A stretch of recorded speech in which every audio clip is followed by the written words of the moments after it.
भाई साहब, सिप करने वालों के लिए बुरी खबर है। सेबी ने ऐसा नया नियम लाया है कि अब एफएनओ ट्रेडर्स को एग्जाम देना पड़ेगा। ऊपर से एक स्टॉक 75% गिर चुका है और अडानी की मुश्किलें भी बढ़ गई हैं। पूरा कांड क्या है, चलिए जानते हैं। डॉक्टर डूम का बड़ा अलार्म, भारतीय निवेशकों को शेयर बाजार से बाहर निकलने की चेतावनी। स्विस इन्वेस्टर मार्क फेबर, जिन्हें उनकी मंदी वाली भविष्यवाणियों के कारण डॉक्टर डूम कहा जाता है, ने भारतीय रिटेल इन्वेस्टर्स को सलाह दी है कि जैसे ही मार्केट में रिबाउंड दिखे, तुरंत बाहर निकल जाए। उनका मानना है कि वैश्विक स्तर पर मंदी कई सालों तक बनी रह सकती है। मार्केट में दिखे उछाल तो निकल लो बाहर।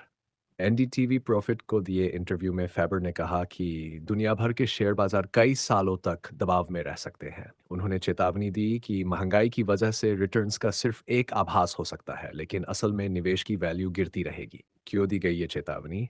फेबर ने बताया कि पिछले साल भारत और अमेरिका में रिटेल इन्वेस्टर्स की ज़्यादा भागीदारी की वजह से मार्केट में उछाल आया, लेकिन अब वही निवेशक भारी नुकसान झेल रहे हैं। टेस्ला, एनवीडिया और बिटकॉइन जैसे एसेट्स में हालिया गिरावट इसका बड़ा उदाहरण है। टेस्ला 30% गिरावट, एनवीडिया 17% गिरावट, बिटकॉइन परसेंट गिरावट। गोल्ड सिल्वर में करें निवेश।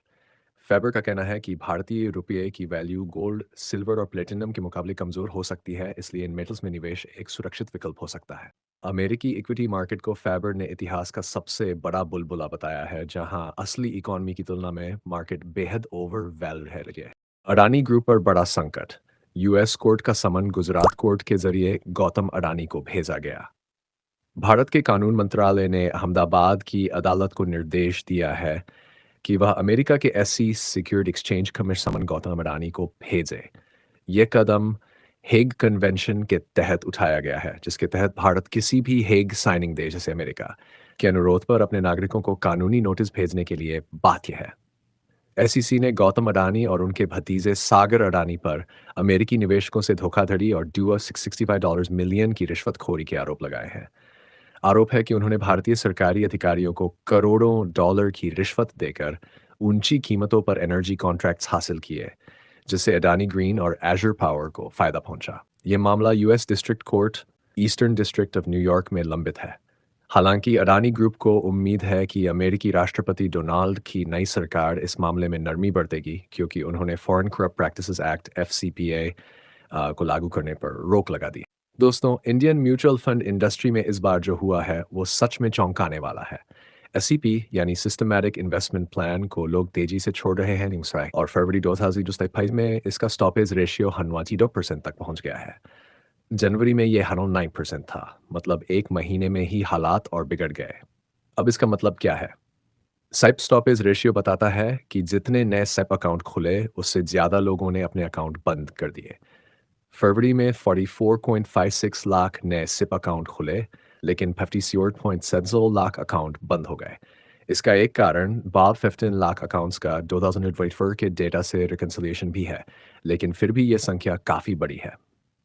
इसका असर साइपीवी कलेक्शन पर भी पड़ा। फरवरी में साइप कलेक्शन गिरकर 20,999 करोड़ रह गया, जबकि जनवरी में ये 16 करोड़ था।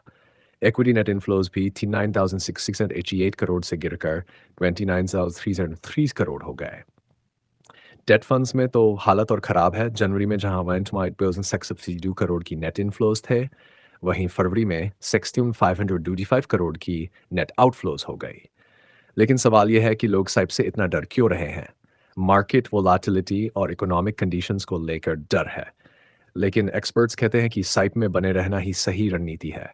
शॉर्ट टर्म वोलाटिलिटी से घबराने की ज़रूरत नहीं है। सीबी का बड़ा एक्शन, एफएनओ ट्रेडर्स के लिए सूटेबिलिटी टेस्ट अनिवार्य। सीबी अब फ्यूचर्स एंड ऑप्शंस एफएनओ में ट्रेडिंग करने वाले रिटेल इन्वेस्टर्स के लिए एक नया रूल लाने की तैयारी में है। रिपोर्ट्स के मुताबिक सीबी एक सूटेबिलिटी टेस्ट लागू कर सकता है, जिससे ये जांचा जाएगा कि ट्रेडर्स के पास एफएनओ ट्रेडिंग की सही नॉलेज और फाइनेंशियल कैपेसिटी है या नहीं।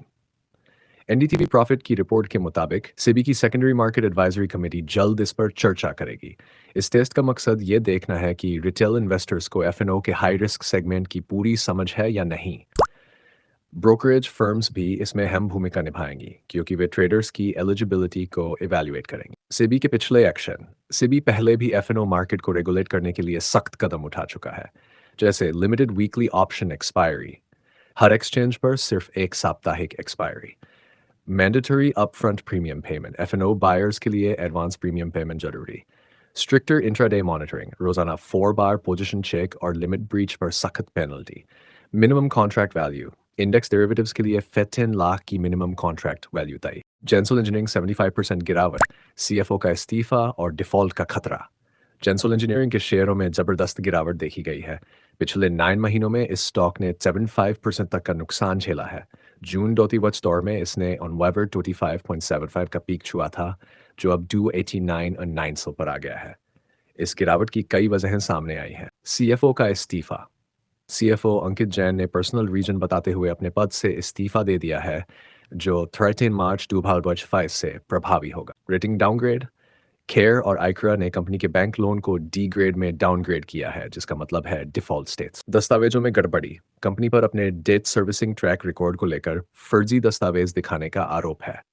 बड़ी डील्स पर खतरा, जेंसोल के 10 लेवर बड़े प्रोजेक्ट्स भी खतरे में हैं, जिनमें डिले, रेगुलेटरी अप्रूवल्स और कॉस्ट ओवररन की समस्या है। प्रमोटर्स की हिस्सेदारी बिक्री, हाल ही में प्रमोटर्स ने 9 लाख शेयर तफालसन बेच दिए, हालांकि 29 करोड़ के वारंट्स को इक्विटी में कन्वर्ट करके कुछ फंडिंग भी की गई। एएसएम लिस्ट में शामिल, सिबी ने इसे एएसएम स्टेज 1 में डाल दिया है, जो असामान्य प्राइस मूवमेंट और ज्यादा स्पेकुलेशन को दर्शाता है।